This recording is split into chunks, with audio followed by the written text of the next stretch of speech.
June 26, 7:30. So this is the growth of the rice. They're about to give it 0060. So these are what you call in the panicle initiation stage. Whereas there are places where the panicle are coming out. A couple of weeks ago, that place there were yellow. So I asked the guys, what was it? It's like turned out to be weeds. They sprayed it, and so the weeds are uh, eliminated. So now it's the place is healthy. So the rice is in that booting stage right there. So quite a bit of them now.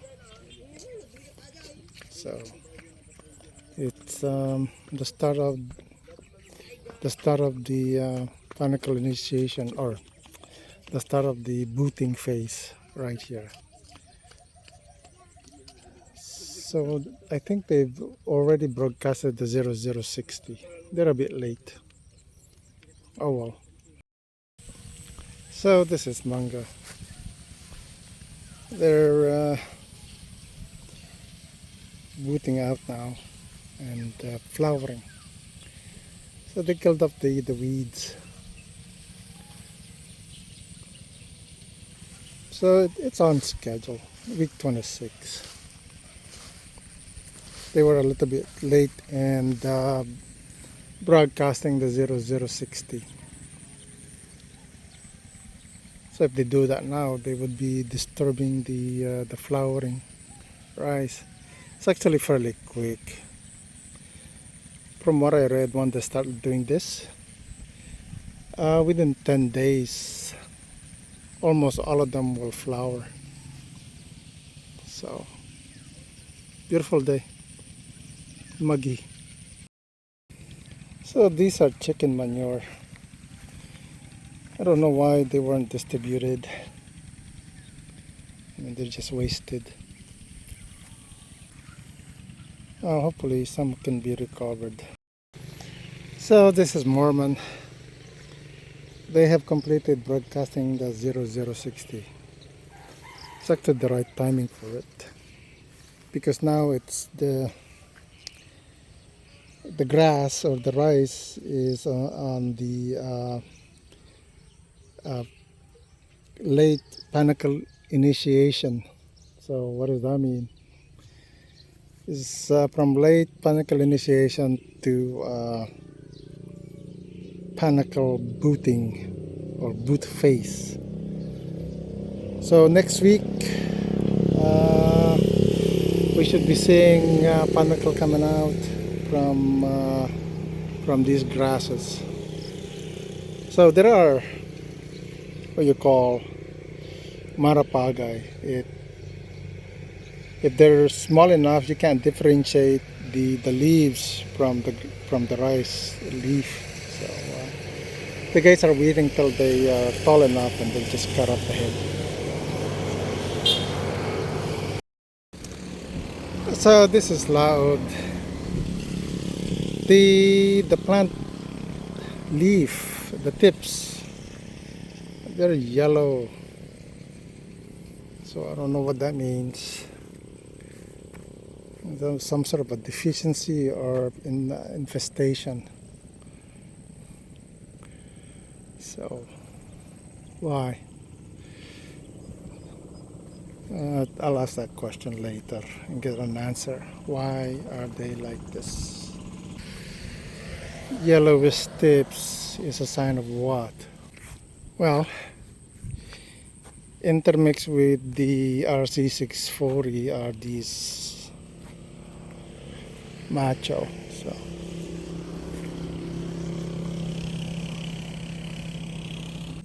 if you look at this particular rice hill, it has a lot of tellers. That one. Actually, most of them are.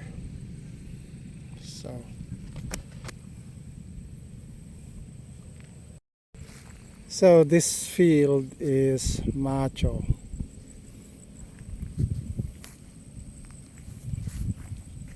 Macho 600 actually.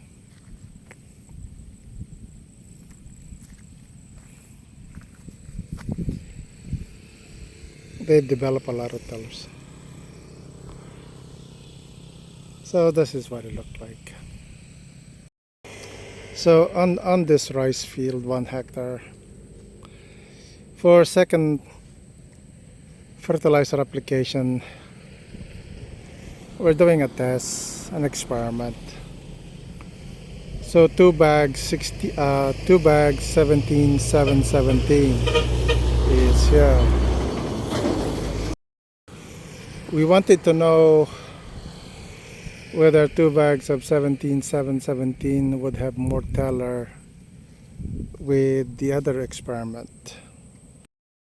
Now the reason why we experimented is our neighbor, this rice field, he used 2 bags 17,717 and he has a pretty good harvest.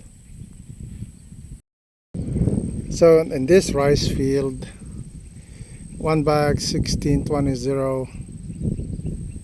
the other, and another bag 17,717. So with these tests, we will, from the results per square meter, we will then find out whether 1620, 1 bag of, and 1 bag of 17,717 versus 2 bags 17,717. So we will then look at and compare the data and select which one would fit the requirement. So with 1620, that's 16% urea. The 17,717, that's 17% urea. So 16 plus 17, that would be 33, I think. 33% total. With 27% NPK, phosphate, and then 17% potassium.